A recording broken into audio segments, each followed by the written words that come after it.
Welcome, friends, to the ancient world of Genesis 36, a chapter that unveils the legacy of Esau, the rugged, red-haired hunter of the Middle East, whose descendants shaped the land of Edom. Born to Isaac and Rebekah in Canaan, Esau, also called Edom, was the twin brother of Jacob, entering the world around 2006 BC, as Genesis 25 tells us. By the time we reach Genesis 36, Esau is likely in his late 90s, nearing 100, a weathered patriarch with a fiery spirit, his skin bronzed by the Middle Eastern sun, leading his growing family in the hill country of Seir. This chapter isn't just a list of names, it's a story of God's promise unfolding, as Esau's lineage becomes a mighty nation in the arid lands south of the Dead Sea. Genesis 36 introduces us to Esau's wives, Adah, Oholibamah, and Basemath, all Middle Eastern women from the surrounding tribes of Canaan and Seir. Adah, a Hittite, and Basemath, an Ishmaelite, tie Esau to the region's diverse peoples, while Oholibamah, a Horite, connects him to the native inhabitants of Seir. Though their exact ages aren't given, they were likely in their 50s or 60s by this time, as Esau married them in his 40s, according to Genesis 26 and 28. From these unions came Esau's sons, Eliphaz, Reuel, Jeush, Jalam, and Korah.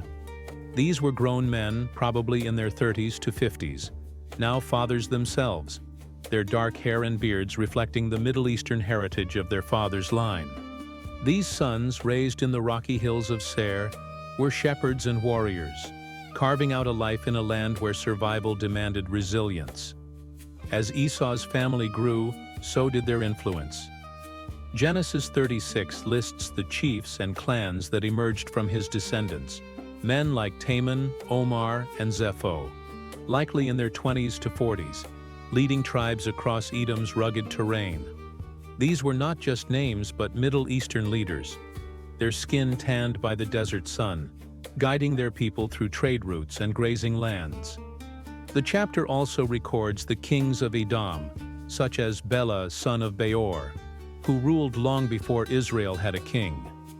Bela, possibly in his 50s or 60s, as kings often rose to power in maturity, governed from the city of Dinhabah, a hub of Middle Eastern commerce. These kings, with no clear ages given in Scripture, represent Edom's growing power, fulfilling God's promise to Esau in Genesis 27:40 that he would live by his sword and become a great nation. What makes Genesis 36 so fascinating is its glimpse into a Middle Eastern family's transformation into a nation. Esau, now an elder, perhaps nearing 100, his face lined with the wisdom of years, saw his sons and grandsons become chiefs and kings, their robes adorned with the patterns of Seir's tribes. The chapter's genealogy, dense with names like Gatam, Amalek, and Nahath, reflects the bustling, interconnected world of the ancient Near East, where tribes traded, fought, and forged powerful alliances. This wasn't just Esau's story. It was God's sovereign plan unfolding, showing how even the brother who sold his birthright became the father of a people, just as promised back in Genesis 25-23. So Genesis 36 reminds us that every name, every lineage, matters in God's grand story.